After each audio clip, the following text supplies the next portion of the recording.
How do you make decisions? What do you figure in? I am facing a decision, realizing that Mercury is retrograde, realizing some other transits in the sky or particular to my chart, and thinking and also wanting to ask you if you want to share in the comments, because I'm just curious about people's process. I don't mean because I'm looking for advice. I'm not looking for advice. I just always think it's interesting how people do things. And in this case, the thing is, how do you make a decision? And so in my own life, I am faced with a decision right now, a very immediate decision, meaning I have to decide Monday. I'm grateful for that. That actually feels like a lifetime. It feels like a lifetime that I have. I have Friday, Saturday, Sunday, and some of Monday to figure this out. Um, so I was on Facebook and I was making a list of all these different factors, playing a little bit with my tarot cards, because of course I don't make any decision. Honestly, I don't make decisions without divination, and may consult someone that I do consult every now and again. But I had a series of questions. I had a series of questions that would figure into the decision.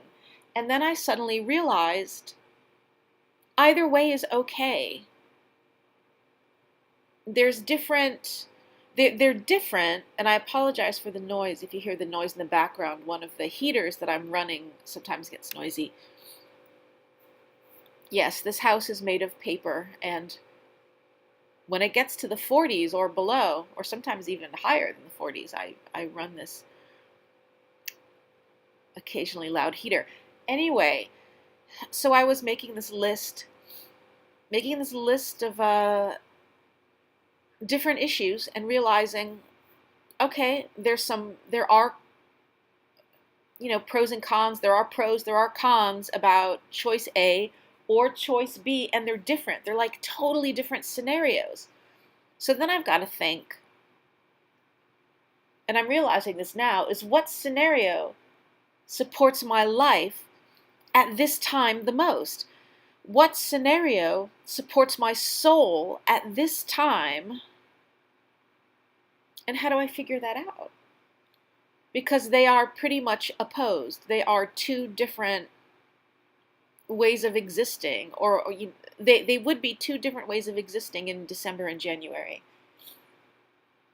And today we have the third Venus-Uranus opposition. Venus is direct. Venus is still in Libra. Uranus is retrograde in Aries. And this is the third, I believe, because I was going to say the third of three, but that would be redundant. I'm going to say it anyway. This is the third of three. So this decision, or this opportunity to make a decision, to make a choice, which side am I going to choose, Venus or Uranus? It came out of the blue. It was very Uranian. I wasn't looking for it. It kind of just showed up, and I didn't have to make much effort. And it just, it started to run itself. Now, that doesn't necessarily mean that you take it, right?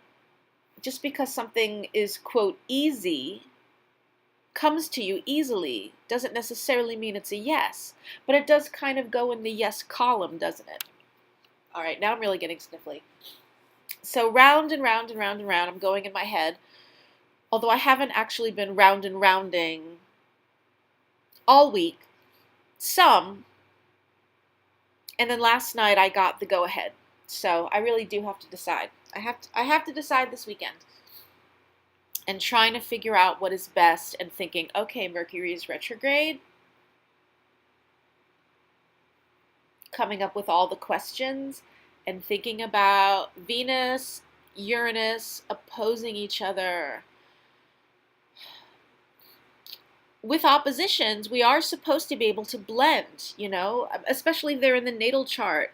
so that we're not just, like, let's say you have a Venus-Uranus opposition in your birth chart. You're not supposed to just live from that Venus, and for sure you're not supposed to just live from that Uranus. Like Venus would get too comfortable. On a bad day, she's just going to be lazy. She's not going to change. She's just going to live for her comforts. And then Uranus is all about change. So a person that's Uranus dominant is going to cause things to tip over all the time. So the question here is how to make the necessary changes. How to make the necessary changes so that life can move forward while staying Venus, while staying calm, calm and peaceful. Calm, peaceful, stable. Those good Venus things, like I'm thinking of the Queen of Cups. I'm thinking of the Nine of Pentacles.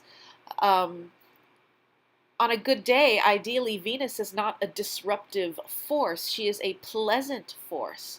So how do we combine, how do we negotiate the pleasantness of Venus, keeping the peace, harmony in the life? That's what I mean by stability when talking about Venus, is harmony and symmetry and beauty. That versus the wild unknown, which is Uranus, the wild unknown. So, and they have to be blended. At least in the natal, that is the ultimate goal, so that you're not swinging between, stagnation, being, totally stuck for years on end, versus change, and then you can never really build because you're constantly changing. That's the Uranian energy. So this is the sky right now. So you too, I'm watching when it's chilly, I put my big down coat on the bed because Goldie likes to sit on it, and he just arose. He just arose from it was very cute, from the down coat, and he's approaching us. I know you can't see him, but he is right here, wondering who I'm talking to. Yes, I'm always talking to you, Goldie. Always. Okay, so what was I saying in between my sniffles and my kitty cat? So you too may be facing a decision right now with Mercury retrograde in Sag, Jupiter newly in Sag, and a Venus-Uranus opposition, needing to choose or figure out, negotiate harmony and change, harmony and disruption. And that's what's on my mind too. So I wanted to make this little video because I thought, you know what, I'm going through this. Someone else may be going through this as well. Okay, I'm going to stop here. I hope you enjoyed this. Please know, no matter what happens with my December, I am working possibly a reduced schedule. It's kind of like no matter what decision I choose, December I was planning a reduced schedule. One thing I'm doing is working more editing and revamping a new book proposal. So if you want to get a reading, I am definitely here. I'm definitely around. I'm definitely available to help. I may just make fewer spaces available. So if you want in on December, and it's not all full yet, if you want in to my December schedule, definitely contact me. And you could even do preemptive. If you know that Christmas, for example, is stressful for you, schedule your holiday appointment now. I would recommend that. Also, my Patreon is available. Of course, I have tiers, reward tiers from $1 to $100. I mean, the $1, for example, those are audios, tarot guidance for the week. I do that twice a week. Whereas the $100 one is also, those are videos, I'm usually in them. You get to see me, which I only do sometimes here. And those are Monday through Friday. And that's astrology and tarot. But in between $1 and $100, there's various other tiers and options. The third thing I want to remind you of is to buy my book. If you haven't yet, The Little Book of Saturn, you could get it on Amazon, Barnes & Noble, IndieBound. You can order it from a local bookstore.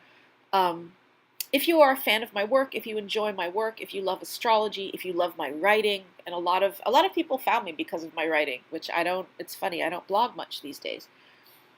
But getting the book is good. I think it makes a good present, Kindle or the paperback. And if you're a fan of my work, it's a really good way to support me. To buy the book for your friends, because sales. This is just the way things are.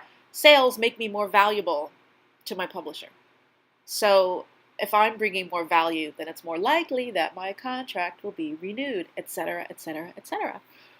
Okay, enough commercials. I love you. Thank you for visiting. And I hope you got something out of that little talk. And I'll talk to you again soon.